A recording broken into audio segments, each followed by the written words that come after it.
대부분의 도시에는 그 도시의 랜드마크가 존재합니다. 랜드마크는 주위 경관 중 두드러지게 눈에 띄는 건축물이나 조형물을 말합니다. 랜드마크는 한 국가나 도시의 얼굴이 되기도 합니다. 잘 만들어진 랜드마크는 수백 년간 한 자리를 지키며 해당 국가나 도시의 위상을 높여줍니다. 뿐만 아니라 관광객을 끌어모으는 역할도 합니다. 그러나 이러한 랜드마크들의 건설 과정이 순탄치만은 않습니다. 큰 예산이 드는 건축물인 만큼 건설 반대 여론과 각종 시위에 부딪히게 됩니다. 그리고 실제로 건설 후 별다른 반응을 보이지 못하고 흉물로 남는 경우도 있습니다. 하지만 오늘은 건설 과정에서 강력한 반대에 부딪혔지만 건설 후 랜드마크로 살아남은 대한민국 건축물 또는 구조물에 대한 이야기를 하겠습니다. 먼저 대한민국 제2의 도시 부산광역시를 떠올리면 가장 먼저 생각나는 랜드마크, 바로 광안대교입니다. 광안대교는 수영구 남천동 49호 광장과 해운대구 5동 센텀시티를 연결하는 4차선 복층구조를 가진 교량입니다. 하지만 광안대교 건설 계획이 발표되자 거센 반대 여론에 부딪힙니다. 특히 남구 남천동, 광안동, 민락동 주민들이 건설을 강력하게 반대했습니다. 그 이유는 차량 소음과 매연, 그리고 바다 경관을 망친다는 것이었습니다. 언론에서도 연일 광안대교 건설에 부정적인 목소리를 높였습니다. 1년 넘게 건설 반대가 이어졌으며 그 반대가 너무 심해 광안대교의 건설은 폐기될 위기에 처했습니다. 하지만 담당 공무원의 끈질긴 설득 끝에 건설 계획이 확정되었고 2003년 1월 완공되었습니다. 현재 광안대교는 부산광역시의 대표적인 랜드마크로 자리 잡았고 큰 관광 효과도 보고 있습니다. 2019년 CNN 고가 선정한 한국에서 가봐야 할 아름다운 곳 탑50 명단에서 4위에 랭크되었습니다. 광안대교를 배경으로 열리는 부산 불꽃축제는 매년 100만 명 이상 관람하는 대한민국 최대 규모의 불꽃축제가 되었습니다. 그리고 광안대교가 부산을 대표하는 랜드마크로 자리 잡으면서 가장 극심한 반대를 했던 남천동, 민락동 주민들이 가장 큰 후광 효과를 보고 있습니다. 다음은 지상 123층, 건물 높이 554.5m인 서울특별시를 대표하는 랜드마크 롯데월드타워입니다. 롯데월드타워는 대한민국에서 가장 높은 건물이며 전 세계에서 5번째로 높은 건물입니다. 대한민국 최대 연면적을 자랑하는 거대한 건축물입니다. 롯데월드타워도 건설 과정에서 반대 여론과 비판이 심했습니다. 먼저 롯데그룹 내부에서도 초고층 빌딩의 수익성이 낮다는 이유로 반대가 심했습니다. 서울공항의 활주로 문제, 잠실역 주변의 교통 체증 문제, 석촌호수 수위 감소 및 주변 지역 싱크홀 문제, 건물 균열 문제 등 공사기간 중에도 논란이 많았던 랜드마크였습니다. 하지만 롯데그룹 창업주의 강력한 의지로 2016년 12월 완공하였습니다. 현재는 63빌딩, 남산 서울타워의 명성을 이어받아 서울특별시를 넘은 대한민국을 대표하는 새로운 랜드마크가 되었습니다. 많은 구설수와 논란이 있었지만 롯데건설은 전 세계 5위 높이의 초고층 건물을 건설했다는 실적으로 많은 건설 수주에 성공했고 롯데그룹의 새로운 이미지를 만들면서 대한민국에서 가장 성공한 마천루 사업이라는 평가를 받고 있습니다. 다음은 대한민국에서 두 번째로 높은 건물이자 해운대의 랜드마크인 LCT입니다. 현재 100층 이상 고층 건물은 롯데월드타워와 LCT 두 건물뿐입니다. LCT의 건설 계획이 발표되자 특혜 의혹에 휩싸입니다. LCT 부지는 원래 해운대 경관을 일부 사람만 독점하도록 허용할 수 없다는 명분으로 주택 건설이 금지된 지역이었습니다. 해안 경관 개선 지침에 따라 건물 높이도 60m 이하로만 지어야 한다는 규제도 있었습니다. 하지만 LCT 건설 과정에서 이런 규제와 금지 지침이 모두 적용되지 않았으며 2009년 부산시 도시계획위원회는 LCT 부지에 아파트를 지을 수 있도록 허용하고 건물 고도 제한도 풀어주었습니다. 건물을 짓기 위한 인허가 및 시행사 운영과 관련해 각종 비리와 의혹은 건물에 대한 비판을 높이는 계기가 되었습니다. 하지만 LCT는 2019년 12월에 완공되어 기존의 부산광역시에서 가장 높은 건물이었던 해운대 부산 위브더 제니스를 넘어 현재 부산광역시에서 가장 높은 건물이 되었습니다.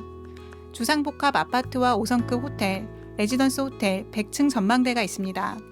99층에는 세계 최고층 스타벅스 매장이 있습니다. LCT 바로 아래에 있는 해운대 해수욕장을 시작으로 동백섬, 마린시티, 광안대교, 광안리 해수욕장 등 부산광역시를 한눈에 내려다볼 수 있습니다. 현재는 해운대 해수욕장의 관광 활성화와 부산 해운대 지역의 새로운 랜드마크로 자리 잡았습니다.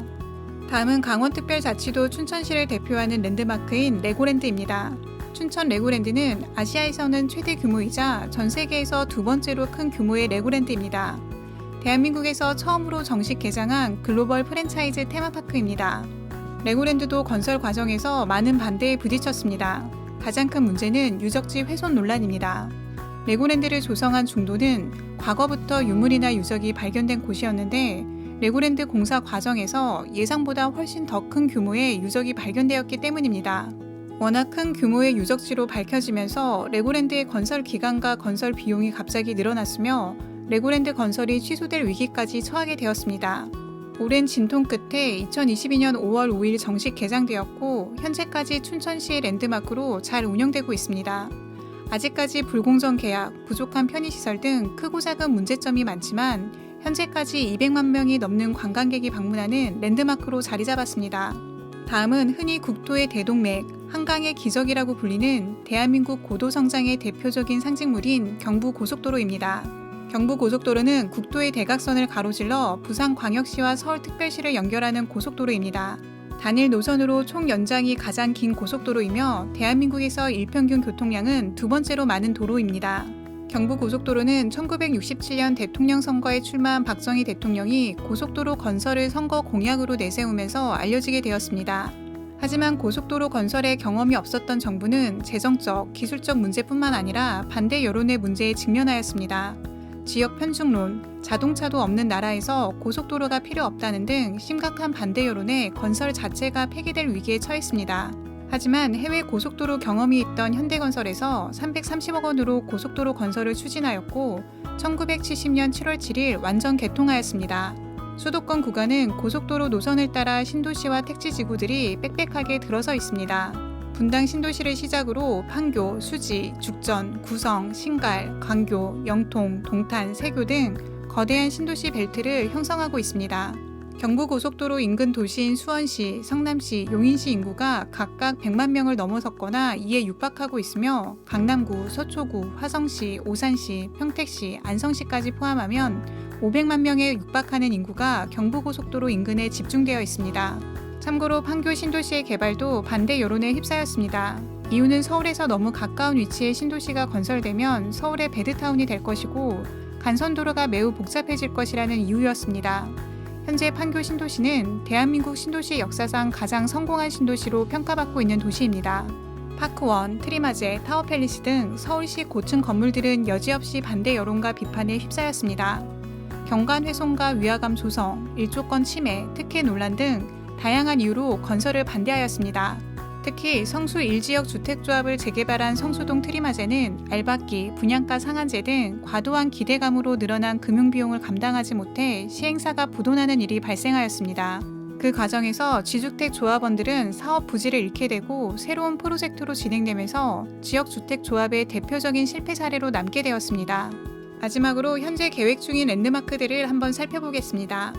먼저 서울시 강남구 삼성동에 들어설 글로벌 비즈니스 센터입니다. 지상 105층, 건물 높이 569m입니다. 부지 매입가만 10조 5천억 원입니다. 이 거래는 단군 이래 최대 거래가액을 기록하였습니다. 완공 시에는 롯데 월드타워를 제치고 대한민국에서 가장 높은 건물이 될 예정입니다.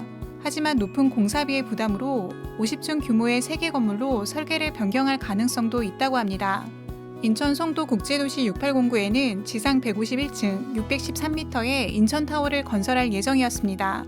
완공 시 전 세계에서 세 번째로 높고 두 번째로 150층을 넘긴 건물이 될 예정이었습니다.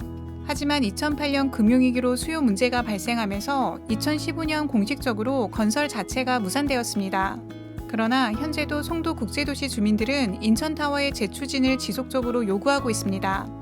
인천 서구 청라국제도시에도 지상 30층, 건물 높이 448m, 청라타워의 계획이 있습니다.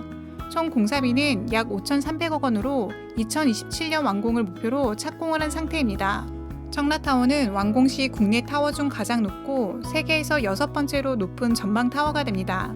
화창한 날에는 북한 개성시까지 볼 수 있을 것으로 기대하고 있습니다. 부산광역시 중구 남포역 바로 앞 롯데백화점 광복점 뒤편에는 부산 롯데타워를 건설할 예정입니다. 원래 510m였지만 사업계획이 변경되면서 380m로 확정되었습니다. 완공 시에는 부산 해운대구의 LCT에 이어 부산에서 두 번째로 높은 건물이 됩니다. 전주시 익스트림타워는 전주시 대한방직공장 부지에 계획 중인 랜드마크입니다. 지상 143층, 건물 높이는 470m입니다. 지상 143층의 대형 타워와 컨벤션 센터 등 아파트를 짓는다는 계획입니다. 완공 시 롯데 월드타워 다음으로 높은 구조물이 될 것이며 세계에서는 5번째로 높은 탑이 될 예정입니다.